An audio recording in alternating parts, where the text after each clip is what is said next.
Bonjour Christelle et merci de me recevoir dans votre véhicule.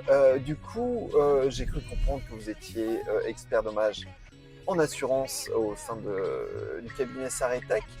Euh, Est-ce que vous pouvez m'en dire plus? Comment est-ce qu'on devient expert en assurance? Quelle est votre histoire, Christelle?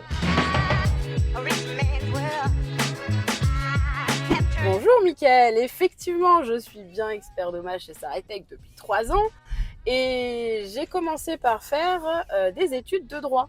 D'accord, Donc en fait j'ai un master 2 en droit et à l'issue de ce master, pour trouver du travail, j'ai été postulée dans une compagnie d'assurance d'accord, et j'ai fait 2 ans de gestion sinistre en dommages aux biens, donc un oui, petit peu ce que je fais aujourd'hui, incendie, dégâts des eaux, etc.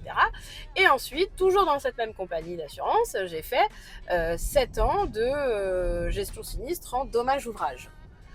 Après 7-8 ans de gestion sinistre en compagnie, je me suis dit qu'il était temps de faire autre chose. Je suis partie donc être gestionnaire sinistre en dommages aux biens et en dommages ouvrages dans un syndic de copropriété. d'accord. À l'occasion duquel j'allais donc à toutes les expertises, je croisais des experts qui m'ont dit bah, vu ton parcours, pourquoi tu tenterais pas de travailler en cabinet d'expertise. Et à ce moment-là, l'offre d'emploi chez Saretech est tombée. Je pense que vous connaissez la suite, Mickaël. D'accord. C'est hyper intéressant. Merci de nous partager toutes ces petites histoires.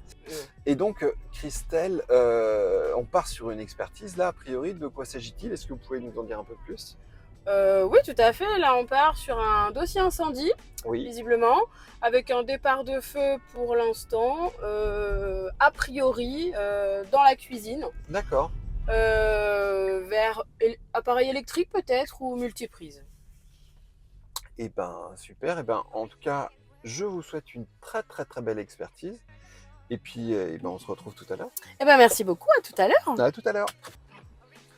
Alors, Christelle, comment ça s'est passé cette expertise? Ça s'est plutôt bien passé. Donc, comme souvent sur les sinistres incendies, l'assuré était un peu perturbé. Mais du coup, il a suffi de prendre mon rôle un petit peu d'écoute, de conseil.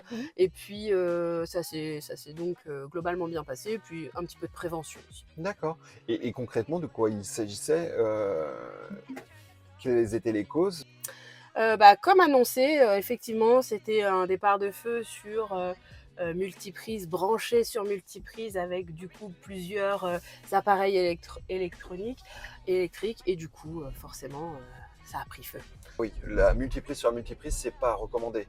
C'est pas recommandé, c'est même à bannir, Mickaël, vraiment pas. On en voit souvent des expertises incendie avec ce type de cause, donc c'est vraiment à bannir. Et si on est dans la recommandation actuellement, ça serait quoi vos deux, trois conseils? Tant qu'on est dans la cuisine, parce que là c'était un départ de feu dans la cuisine, je peux vous inviter à nettoyer régulièrement vos filtres à hotte Ouais, pour éviter ce genre de départ de feu et également les filtres à sèche-linge. d'accord, ok. Et Christelle, concernant cette expertise incendie, en fait, comment ça va se passer au niveau des réparations? Alors la première phase de la réparation, c'est la décontamination des supports, donc immobilier et mobilier. Une fois que cette phase est terminée, je repasse sur site parce que parfois, même après la décontamination, il y a des supports qui restent endommagés. Et puis pour la peinture, je propose une solution bas carbone, donc une peinture bas carbone, parce que chez Saretech, on a à cœur de contribuer à la réduction des émissions de gaz à effet de serre. Ok, Christelle, merci pour ces explications partager votre métier, c'était hyper intéressant. Je vous souhaite plein de belles choses pour la suite de vos aventures peut-être à très bientôt. Merci beaucoup, Mickaël. À bientôt.